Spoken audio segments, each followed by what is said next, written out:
Na ibada ya leo si ibada ya kawaida. Wewe umeingia hapa si ibada ya nini? Ni ibada ya maagano na Mungu. Vile wachawi wanaenda kwa waganga kutengeneza maagano jinsi kinyume na wewe usifanikiwe, leo ni ibada ya sisi kutengeneza maagano na Mungu ya kutembea naye kwenye mwaka mzima. Na Mungu, Biblia inasema Mungu analitizama agano lake. Haleluya. Haleluya. Haleluya. Mungu analitizama agano, na tutaweka agano ili agano tutaishi nalo mwaka mzima, na tutamwambia Mungu, kumbuka, kumbuka, kumbuka, kumbuka, kumbuka, niliweka agano na wewe, niliweka agano na wewe mwanzo wa mwaka. Kumbuka ulisema utanitetea. Kumbuka ninapopita Mungu katika hili, ninakuomba ukalikumbuke. Lakini hata kama utanikumbuka, ukalikumbuke agano lako. Haleluya. Moja ya eneo ambalo watu wengi huwa hawalikumbuki na hawana taarifa na ni kuweka agano na Mungu. Haleluya. Bwana Yesu asifiwe. Sema ni agano la mwanzo wa mwaka ambalo litalinda maisha yangu mwanzo mpaka mwisho. Haleluya. Bwana Yesu asifiwe. Bwana Yesu apewe sifa. Ninakusalimu katika jina la Yesu. Lakini pia nipende kutambua uwepo wa watumishi wa Mungu. Mtumishi wa Mungu Pastor Ana, Mungu akubariki sana. Mtumishi wa Mungu Mwinjilisti Elia Msua, tumekuwa naye hapa majira yote. Mungu ambariki. Wazee wangu wa kanisa, Mungu awabariki sana. Waimbaji, protocol, security, Mungu awabariki. Watu wa media ambao tukitoka tunajikuta kwenye mitandao tukimsifu Mungu, tukimwabudu Mungu, Mungu awabariki sana. Haleluya. Jana tumekuwa na kipindi cha redio ambacho ni mwendelezo wa kipindi ambacho tulikuwa nacho kuanzia tarehe 31 ya kuingia kwenye mwaka, na tulisema ya kwamba tutaingia katika mwaka huu na maisha mapya, na hiyo ni theme ambayo tumetembea naye kama huduma, ya kwamba yale maisha ulikuwa ukiishi mwaka 2025, tunapoingia 2026, yale maumivu uliyopita 2025, yale mateso, yale magonjwa, tunapoingia 2026 ni maisha mapya. Maisha mapya ni inakuwa na afya mpya, unakuwa na uchumi mpya, kila kitu kwenye maisha kinakuwa kipya katika ulimwengu wa roho. Na tunapomaanisha kuingia katika kwanza maisha mapya, tunataka tuweke maagano na Mungu, na nitakupitisha katika mistari michache ambayo imezungumzia na kuona jinsi ambavyo mwanzo wa mwezi wa mwaka maagano gani yalifanyika, mwanzo wa mwaka ni nini kilifanyika. Haleluya. Bwana Yesu apewe sifa. Na nataka leo unisikilize kwa makini kabisa. Nataka unisikilize kwa makini kabisa. Na tunapoenda katika mwaka huu, sio mwaka wa kung'ang'ana tena, kwa sababu tuliweka nini? Maandalizi. Agano ni msingi, na msingi unapotengenezwa imara, hakuna kinachoweza kuyumbisha maisha yako kama msingi uko imara. Wakija wachawi kupiga maisha yako, watapigwa na agano. Wakija waganga kugusa maisha yako, watakutana na msingi wa kimungu uliotengenezwa kwenye maisha yako. Watu wengi wanaingia katika ulimwengu wakiwa hawana cha kuwasimamia. Hakuna chochote kilichowahi tengenezwa kwa maisha yao kwa maana ya kuwasimamia. Hawana mwangalizi, hawajajengwa kwenye mwamba imara, hawajajengwa kwenye misingi ya kimungu ya kuwalinda. Kuna vitu ambavyo lazima uzungumze na Mungu, uliingia makubaliano na Mungu. Mungu, ninapoingia katika mwaka huu, mwaka uliopita nilihangaika kutafuta kazi sana na nimeteseka sana, lakini mwaka huu 2026 ninaoingia, sitahangaika kwa masuala ya kazi. Kazi zitanitafuta mimi, sio mimi kutafuta mimi. Na makosa haya watu wanafanya mwanzo wa mwaka. Ndio maana unashangaa mwaka mzima ni mwaka wa kusota. Kwanza mahali ulipopokelea mwaka ni kwenye disco. Mahali ambapo mwaka umekukuta ni mahali ambapo hapaeleweki. Alafu mategemeo yako, unataka maisha yako yaeleweke kwenye mwaka mzima. Unataka maisha yako yawe na msingi. Mahali ulipopokelea mwaka ni mahali ya pasipoheshimika. Lakini unataka maisha yako yaheshimike kwenye mwaka mzima. Mahali ulipopokelea mwaka ni mahali ambapo haujulikani. Lakini unataka mwaka mzima ukifika kila mahali ujulikane, ufahamike. Lakini kumbe ulipopokelea mwaka hapana misingi ya wewe kuwa pale. Bwana Yesu apewe sifa. Haleluya. Na mwanzo wa mwaka huu Januari ni majira ambayo watu wengi wanaanza kuingizwa kwenye maagano ya kuzimu, kwa sababu ni mwanzo. Adui anakuwahi kukukamata mapema ili ya kwamba mwaka mzima utembee katika mtembeo wa mateso na maumivu. Ndio maana kuna watu ambao mwanzo wa mwaka kwao ni mgumu sana. Kuna wengine nasikia mimi nasikia vibaya, kumbe ni yale maagano yanarudishwa upya mwaka 2026 mwanzo. Mwaka huu nimesema ya kwamba upende usipende, hakuna agano litarudi kwenye maisha yako.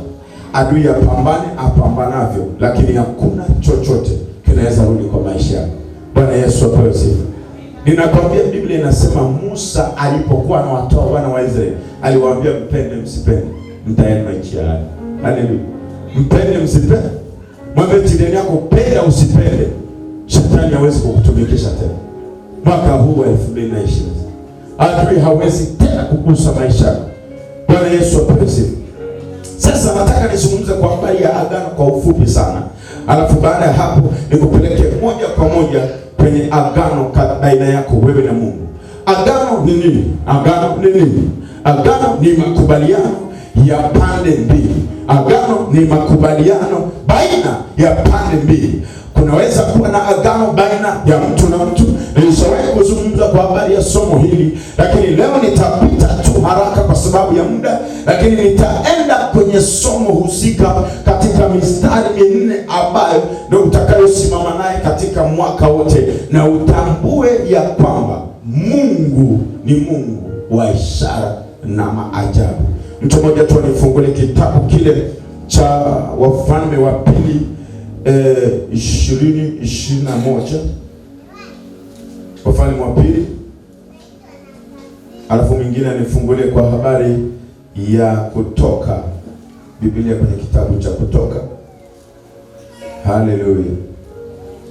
Samueli wa Pili 11:1 anasema hata ikawa mwanzo wa mwaka mpya, hata ikawa mwanzo wa mwaka mpya, wakati watokapo wafalme kwenda vitani, wakati ambao wewe utatoka kwenda vitani.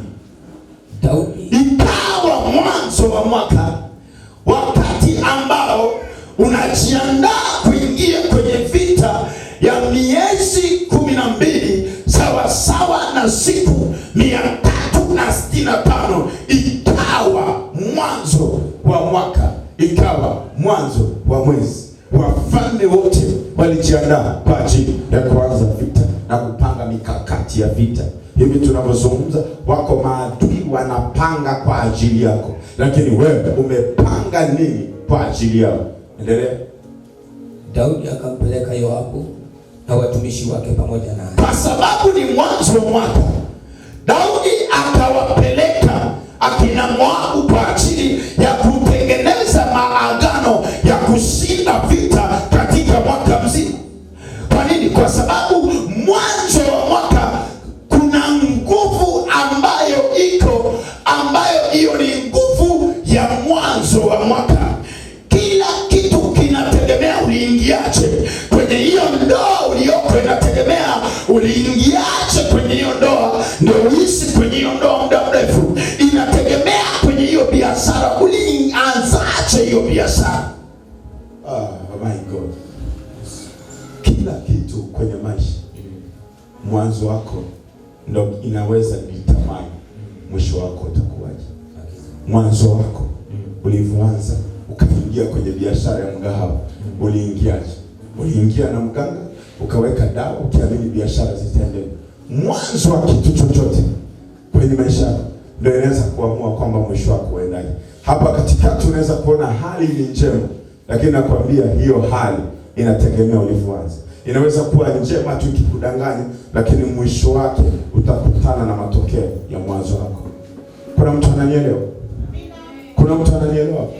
Kila kitu kwenye maisha ili ufanikiwe lazima utengeneze msingi wa mwanzo. Kwa nini mwanzo umekuwa ni kitu cha msingi? Kwa nini mwanzo ni moja ya eneo ambalo adui analitazama sana? Kwa sababu mwanzo wa kitu chochote ndio msingi wa mwendelezo wa kile kitu kilivyo. Ghorofa 25 kwenda juu inategemea msingi umeshuka chini kiwango gani ili uweze kubeba ghorofa lote linalopanda juu. Watu uelewa wao. Yes. My God. Hebu rudia hapo. Hata ikawa mwanzo wa mwaka. Hata ikawa mwaka huu tukiwa na tarehe 4 ya mwanzo wa mwaka huu, Daudi akatambua kwamba siwezi kushinda vita bila maandalizi ya kabla. Nataka nikwambie hiyo ndio umekaa nayo miaka 3 au 5, unatakiwa kila mwaka ukafanya marekebisho ya msingi yake. Usizani kwamba mwaka ule kwa sababu hali ilikuwa shwari, mwaka huu pia itakuwa shwari. Kila mwaka malango ya mwaka yanawindwa, malango ya amani yanawindwa, malango ya mafanikio yanalindwa. Kila mwanzo wa mwaka adui ndio anapanda uharibifu, na wewe unatakiwa upande mema. Mwanzo wa mwaka lazima utengeneze maagano ya kutembea na wewe. Maagano hayo yatatakiwa kwenda na wewe. Hakuna katika Biblia hii, nimerudia zaidi ya mara 32 Biblia yote, hakuna kuhani wala nabii alishawahi kwenda kufanya kazi ya Mungu bila kuanza na agano. Hebu nisome kitabu cha Kutoka hapo kwa Musa. Tunaanza na Musa mwenye vitabu 5.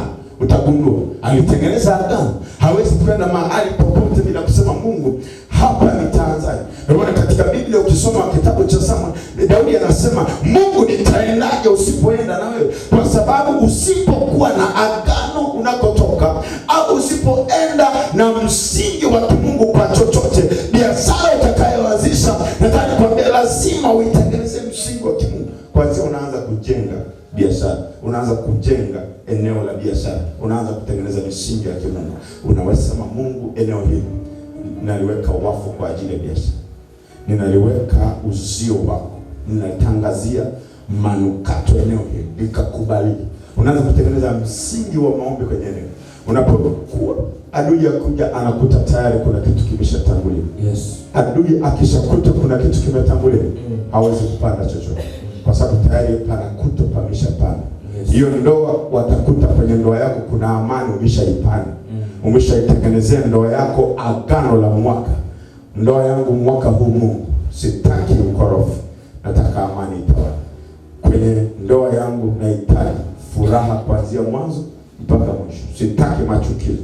Naomba Mungu, hili ni agano natengeneza na wewe. Soma kitabu cha Kutoka 12 hapo mstari ule wa kwanza. Kutoka 12 mstari wa kwanza na pili anasema, Bwana akanena na Musa. Bwana akanena na Musa tena. Katika nchi ya Misri. Katika nchi ya Misri akamwambia, mwezi huu utakuwa mwanzo wa miezi. Oh my God. Mwezi huu wa Januari utakuwa mwanzo wa mafanikio ya maisha.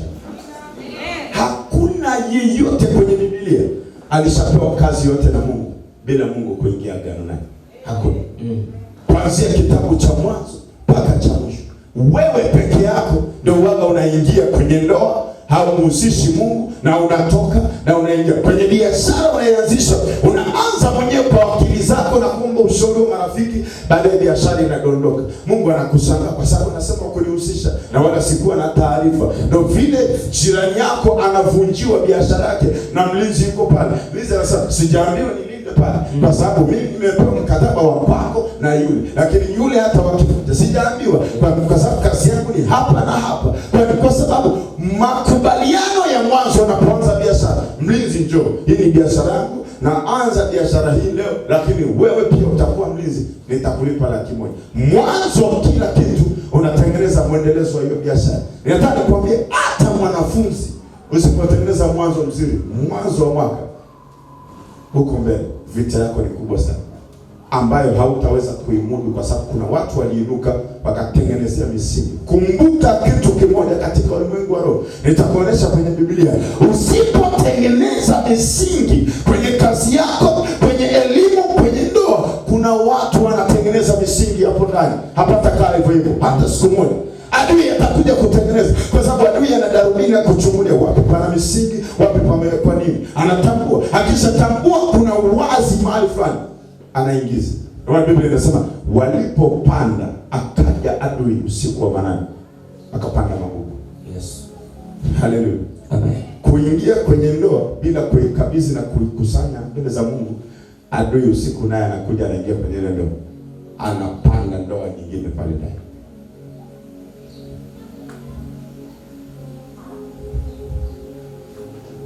Bwana kanena na Musa na akamwambia, mwezi huu utakuwa mwanzo wa mwezi kwenu, utakuwa ni mwezi wa kwanza wa mwaka kwenu. Semeni na makutano. Haleluya.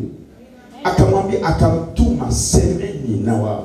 Kila mmoja aliyoko hapa ana wajibu wa kutengeneza msingi wake na Mungu. Yes. Na ndio maana nikasema ibada ya leo ni ibada ya muhimu sana kwenye maisha yako. Kuliko ibada zingine. Kwa sababu kwanza ni mwanzo wa mwezi. Haleluya. Lakini kingine ni Jumapili ya kwanza. Lakini kingine ni siku ya 4 ya mwaka. Ambaye una uwezo wa kutengeneza maagano na Mungu. Leo nitakupa kila moja dakika 15. Kila ambacho unataka kumwambia Mungu utamwambia. Lakini pia nilisema ibada ya leo ni kuandika yale ambayo unataka kwenye mwaka huu. Mungu, mwaka huu nataka nijenge nyumba kabla mwaka hujaisha. Nataka nifungue biashara, nataka nifungue kitu fulani, mgahawa. Andika zote. Mungu anasema andikeni maono yenu, na mlete mbele zangu kwa uaminifu, nami nitayajibu sawa sawa. Kwa hiyo wote nilitangaza juma ngapi? Kila mmoja aandike mipango yake ya mwaka mzima. Lazima ukamate kalamu uandike. Mungu, mwaka huu malengo yangu ya kwanza, nahitaji nifungue biashara. Lakini cha pili, nataka nisome, nataka nijiendeleze kielimu. Lakini cha tatu, nahitaji kuoa au nahitaji kuolewa. Unaandika pale. Hayo ni mahitaji yako. Alafu nikatangaza ya kwamba unaenda mbele za Mungu na karatasi ulioiandika. Mungu, haya ndiyo mahitaji yangu ya mwaka mzima. Unatengeneza agano, unamwambia Mungu, haya ninaomba ukanifungulie njia. Na Mungu, ninaanza na wewe katika haya. Miaka mingine nimekuwa nikiendea tu haya bila kukushirikisha. Lakini mwaka huu nahitaji ukanibadilishe biashara. Mwaka huu nahitaji ukaniondolee ugonjwa ambao umekuwa ukinisumbua. Mwaka huu Mungu, ninatengeneza mahusiano na wewe. Mungu, mwaka huu ukanijenge na kuniimarisha upya katika kukujua wewe Mungu. Haleluya. Haleluya.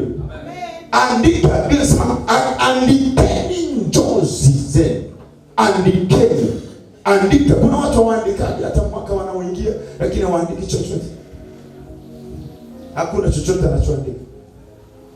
Unakaa mtu mzima, lazima uwe na plan, uwe na strategic plan ya mwaka mzima. Unaandika, Mungu, mwaka huu ninahitaji nifungue biashara yangu.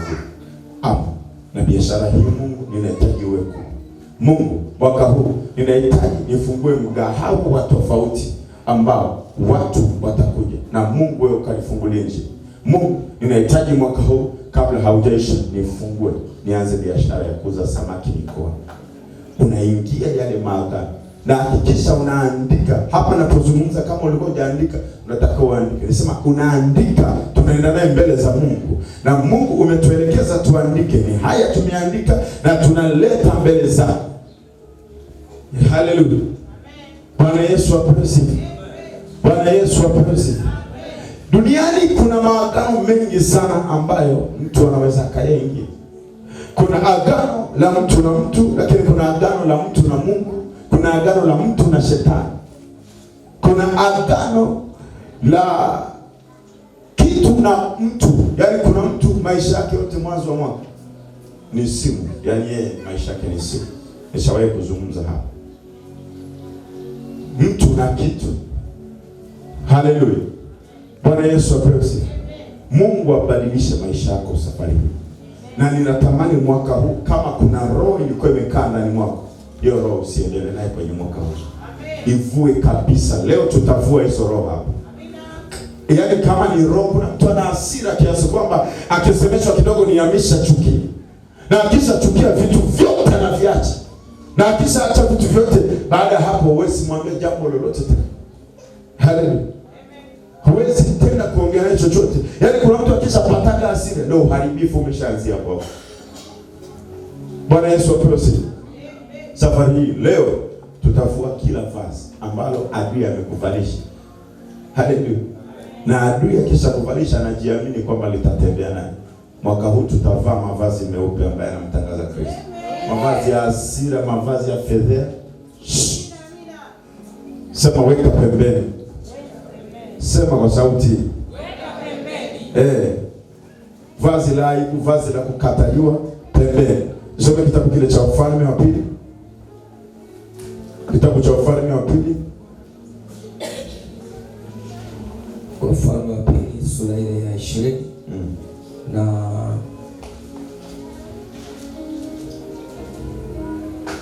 Wafalme wa Pili sura ya 20 mstari wa Wafalme wa Pili 13:20. Wafalme wa Pili 13:20. 13:20.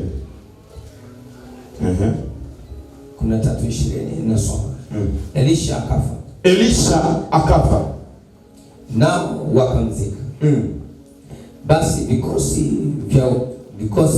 vya Wamoabi wakaingia katika nchi mwanzo wa mwaka. Rudia vizuri. Elisha akafa. Elisha nabii akafa. Nao wakamzika.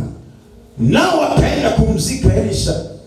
Basi vikosi vya Moabu, vikosi vya Moabu wakaingia katika nchi, wakaanza kuweka mipango ya kuingia mwanzo wa mwaka. Kwa nini mwanzo wa mwaka? Kwa nini mwanzo wa mwaka? Mwanzo wa mwaka ni lango ambapo adui anaweza ingia kwenye maisha yako na akafanya uharibifu wowote ndani yako. Mwanzo wa mwaka. Mwanzo wa mwaka ni agano ambalo watu wengi ni mlango ambao wanasahau kuufunga kwenye maisha. Na mwanzo wa mwaka leo tutafunga, kuna milango tutaifunga hapa na haitafunguka. Kwanza tutafunga mlango wa magonjwa. Haleluya.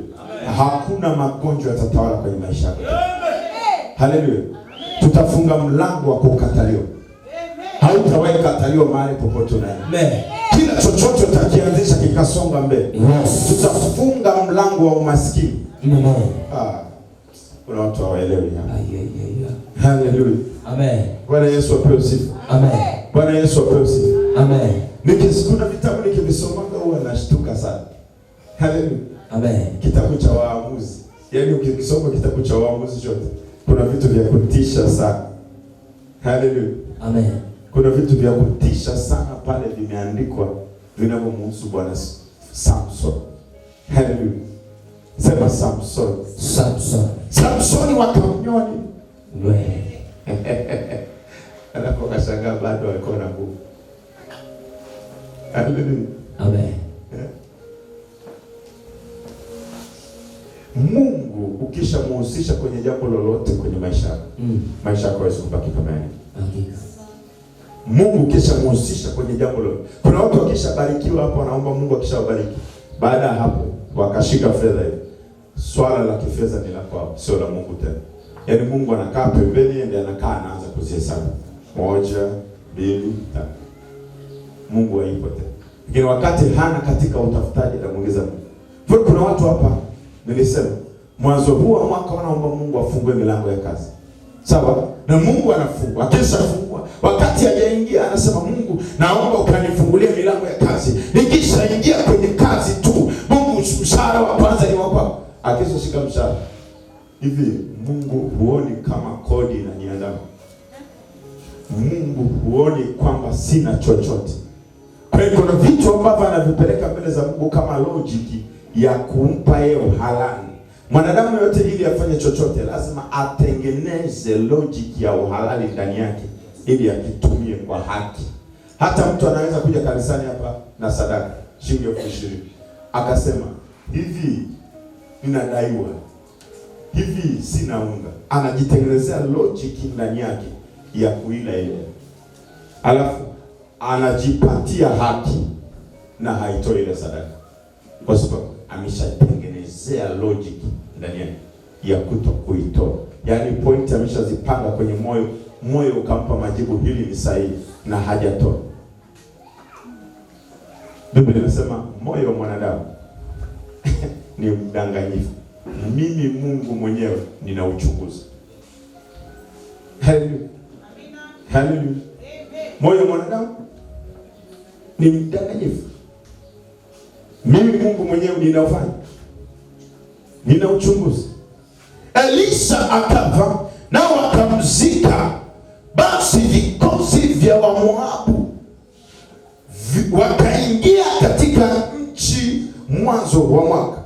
Ikawa walipokuwa wakimzika, angalia, waliona kikosi, wakamtupa mtu kaburini mwa Elisha. Mara yule maiti alipoigusa mifupa ya Elisha, akafufuka, akasimama, akaanza mbio. Haleluya. Haleluya. Haleluya. Yaani walianza mwanzo wa mwaka na muujiza wa kutisha. Natamani siku hii ya leo uingie katika kuanza mwaka na maagano na Mungu. Na ndio maana nikasema uingize, uambatanishe mahitaji yako na shilingi 26,000 sadaka ya mwaka huu wa kinabii wa mwaka 2026. Mungu, leo ni mwaka 2026 na huu mwaka ninauingia na mahitaji yangu haya niliyoorodhesha. Na Mungu, sadaka hii ya mwaka huu ninaiambatanisha ikasimame na mimi mwaka huu wote, ikanipiganie kama sadaka ya kinabii. Mungu, mafanikio na baraka zikaniandame yote ile kwenye mwaka huu. Jiambatanishe na baraka za mwaka. Yaani ndani ya mwaka kuna baraka na mafanikio, zile zote lazima ujiambatanishe nazo, ili ya kwamba utembee katika mwaka ule ambao una mafanikio. Na nikasema kwamba mwaka huu kuna watu watawachukia, kuna watu ambao hawatawasogelea. Kwa nini? Kwa sababu Mungu anaenda kuwatenga na maadui zenu. Na utashangaa tu dada yako wa tumbo moja anaanza kukaa mbali, hatakutana na wewe chochote. Kumbe umeshajitoa kwenye maagano. Umeshajitoa, wewe ni mwingine katika ulimwengu wako. Haleluya. Haleluya. Bwana Yesu apewe sifa. Haleluya. Bwana Yesu asifiwe kanisa. Tuko pamoja kweli? Haleluya. Ninatamani uingie katika maagano ya kumwadhimisha Mungu. Maisha yale kung'ang'ana tena kila wakati, ni mtu na umeokoka lakini unang'ang'ana. Umeokoka lakini maisha yako ni mapambano. Yaani mwanzo wa mwaka ni mapambano. Mara leo uko hospitali, mara leo uko sehemu fulani, inatangaza mwaka huu hautakanyaga hospitali. Na mwaka huu hautawahi kuumwa hata siku moja. Na Mungu akabadilisha damu yako, sio damu ya magonjwa tena. Na damu yako sio damu ya kukataliwa tena. Katika jina la Yesu Kristo. Haleluya. Bwana Yesu apewe sifa. Bwana Yesu apewe sifa. Simama tujue kwa miguu yako.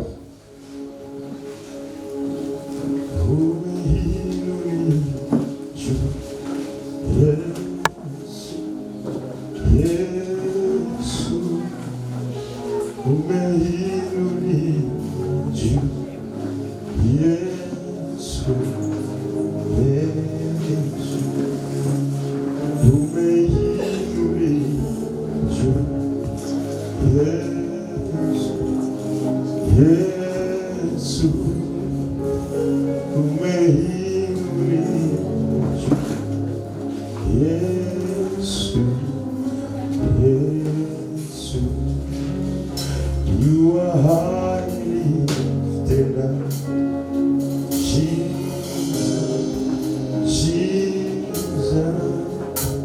You are highly lifted up, Jesus.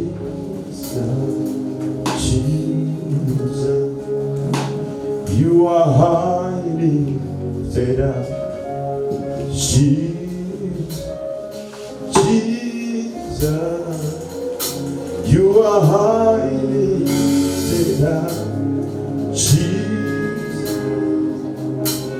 You are highly lifted up.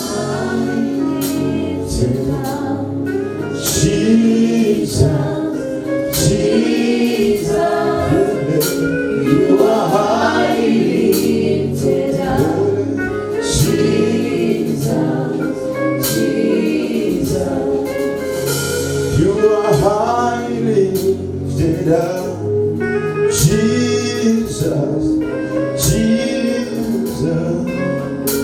you are highly lifted up. Jesus, you are highly lifted up.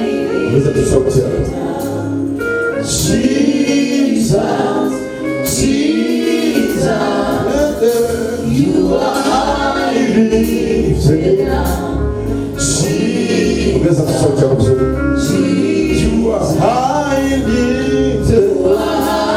lifted up.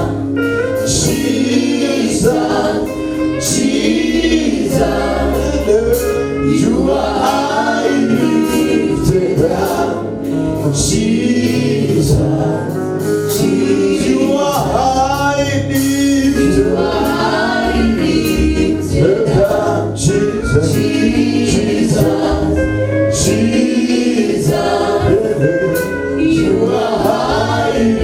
lifted up. Jesus, Jesus, Jesus, you are highly lifted up. Jesus, Jesus, you are highly lifted up. Jesus, Jesus, you are highly lifted up. Jesus, Jesus.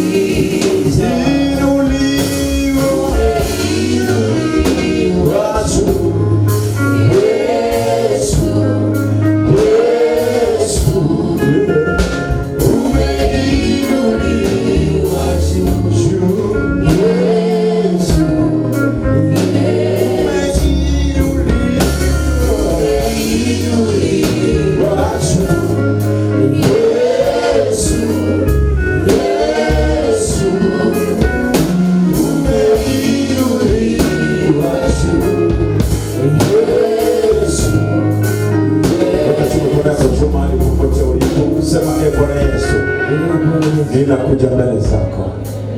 Sema Bwana Yesu, ninakuja mbele zako. Sema Bwana Yesu, ninakuja mbele zako. Bwana Yesu, ninakuja mbele zako. Bwana Yesu, ninakuja mbele zako. Ninaomba rehema zako. Naomba ukanioshe. Naomba ukanitakase. Katika jina la Yesu. Katika jina la Yesu. Ninaomba rehema Bwana.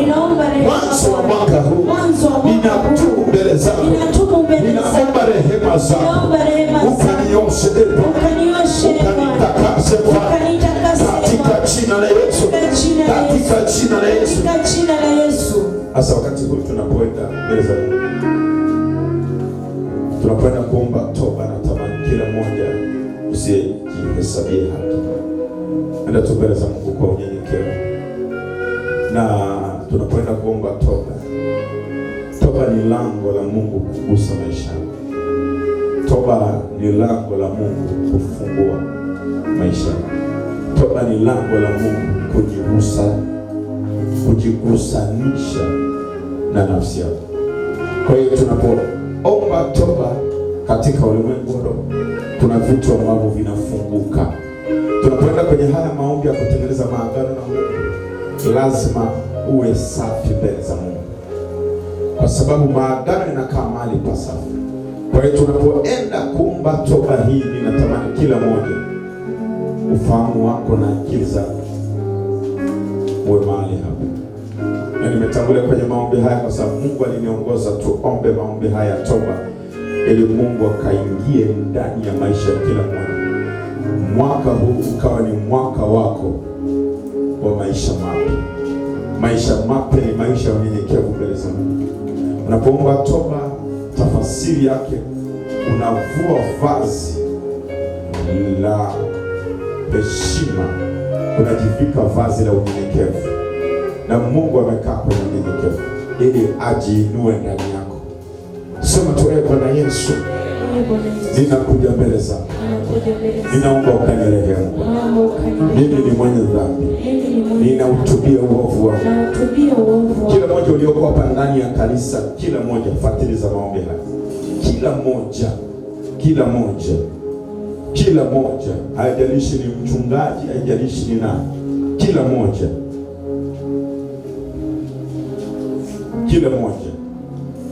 sema, Bwana Yesu,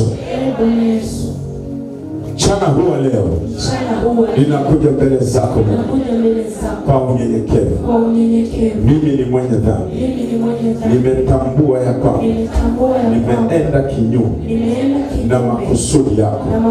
Ninaomba rehema Bwana, naomba ukanioshe, naomba ukanitakase katika jina la Yesu. Yesu, yamkini kwa kusema kwangu, kwa kutamka kwangu, nimekutenda dhambi. Nimetambua ya kwamba mimi ni mwenye dhambi.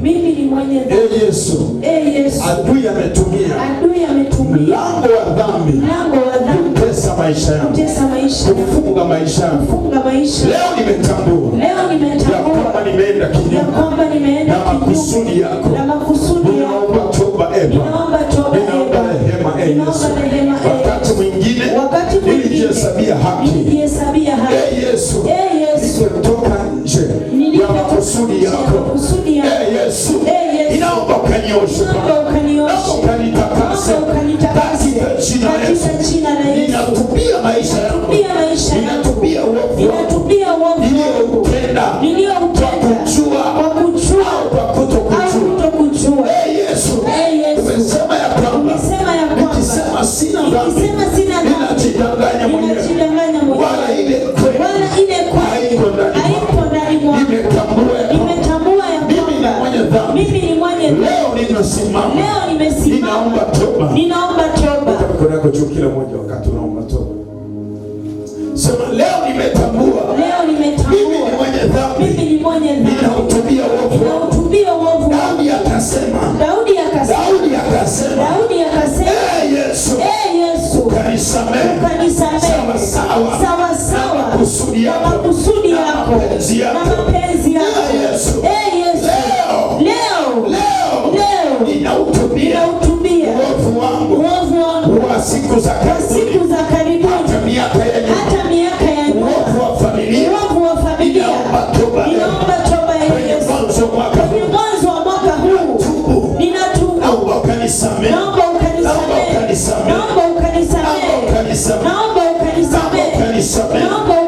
Ukanitakase. Yesu, ninajua ya kwamba unachukizwa na dhambi. Yesu, maombi ya mwenye dhambi ni kelele mbele zako. Maombi ya watakatifu ni manukato mbele zako. Yesu, ninaomba toba ili ya kwamba maombi yangu yakawe manukato mbele zako. Yesu, mwanzo wa mwaka ninakoenda kutengeneza agano na wewe Mungu. Ninakuomba Bwana, ukanitakase, ukanioshe, takasa kinywa changu, moyo wangu, takasa ufahamu wangu, takasa akili yangu. Yesu, ukanitakase, takasa macho yangu. Wakati mwingine kinywa changu kilifunguka na kutamka maovu, nikakutenda maovu, nikaumiza wengine kwa kutumia kinywa changu. Yesu, kwa kinywa changu nilikwaza wengine. Ninaomba ukanioshe, naomba ukanitakase katika jina la Yesu. Kila mmoja tamka, enda mbele za Mungu, mwambie Mungu achilie toba kwenye maisha yako, akakutakase, akakuoshe. Ongea tu na Mungu hapo ulipo, wewe ni siri yako na Mungu. Tamka tu ninakupa dakika hizi Baba, katika jina la Yesu Kristo wa Nazareti. Ninaomba rehema zako ndani ya huduma hii, ninaomba rehema zako Bwana chini ya watumishi, ninasimama kuomba rehema zako katika jina la Yesu Kristo wa Nazareti, katika damu ya mwana kondoo aliye hai, damu ya Yesu ikatawale, damu ya Yesu ikatamalaki. Tamka tu mbele za Mungu, mwambie Mungu akurehemu, mwambie Mungu akutakase, mwambie Mungu akakuinue katika jina la Yesu Kristo. Tumia tu roho wako tu kila moja, na Yesu chia rehema yako kwenye anga hili katika jina la Yesu Kristo wa Nazareti. Tutamka kwa kinywa chako katika jina la Yesu Kristo wa Nazareti. Yesu